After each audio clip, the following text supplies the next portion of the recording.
Très bon, ça va quoi, bon. J'aimerais toucher sur le sujet aujourd'hui dans cette capsule, la Déclaration des Nations Unies sur les droits des peuples autochtones.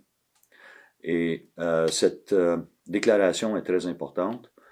La déclaration a pris 24 ans à négocier, implémenter et de faire accepter par les pays colonialistes, comme le Canada, et que il est arrivé un moment donné, le gouvernement Trudeau s'était commis à adopter la déclaration dans les lois canadiennes, mais il reste quand même un peu de réticence du côté autochtone, que la déclaration euh, dit que c'est des droits humains, mais les droits humains ne sont pas nécessairement des droits autochtones. Oui, dans certains instants, mais la déclaration a aussi plusieurs articles qui supportent le droit, les droits de traité, les droits de ressources, les droits de territoire. Alors, dans la déclaration, on voit plusieurs aspects que les peuples autochtones peuvent utiliser dans le futur en essayant d'assermenter leurs droits. Alors, c'est très important.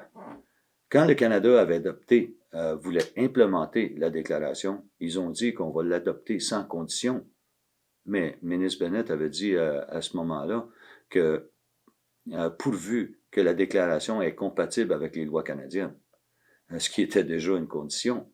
Mais ce que je vois de la façon que le Canada aurait pu adopter cette déclaration était de rendre les lois canadiennes compatibles avec ses obligations internationales. Mais nous voici aujourd'hui. On voit le gouvernement par la loi C-262, le projet de loi qui va passer au Parlement bientôt, l'adoption de la déclaration. Alors, je vois aussi de la réticence des Premières Nations.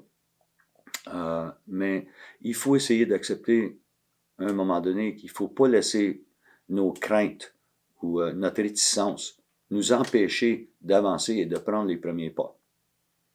La déclaration elle-même a beaucoup d'articles qui supportent les droits qu'on essaye d'assermenter aujourd'hui, qu'on veut faire, on veut promouvoir les droits des Premières Nations. Et dans la situation ici, dans le contexte entre les Premières Nations et le Canada, il y avait toujours la,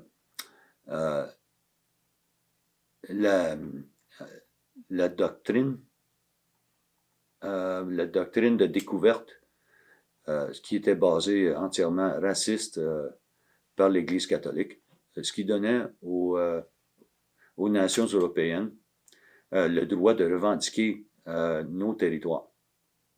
Alors, cette doctrine-là avait été condamnée par les Nations unies. Le Canada lui-même était toujours réticent de ne pas la condamner jusqu'à ce que Trudeau avait dit que jamais le Canada va se servir de la doctrine de découverte contre les Premières Nations dans les enjeux légaux devant les tribunaux avec les Premières Nations. Alors, c'était déjà un début.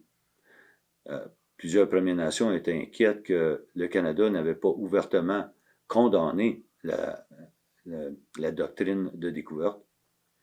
Mais c'est qu'en adoptant la déclaration de l'ONU, le Canada a effectué cette condamnation-là parce que c'est dans le texte de la déclaration.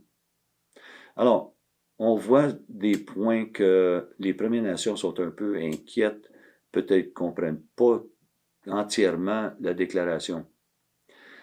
Mais quand même, on a l'opportunité de prendre le premier pas en revendiquant nos droits, en utilisant la déclaration des Nations Unies, mais il y a aussi la déclaration sur les droits des peuples autochtones des Amériques, que le Canada a aussi signée, qui va main en main avec celle de l'ONU.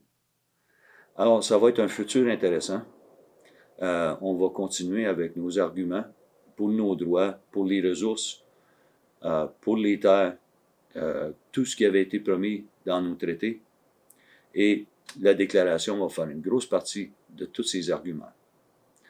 Alors, on va avoir plus d'informations pour vous sur ce sujet dans le futur et j'espère que vous vous gardez bien et on se reparle à la prochaine capsule. Go, voilà.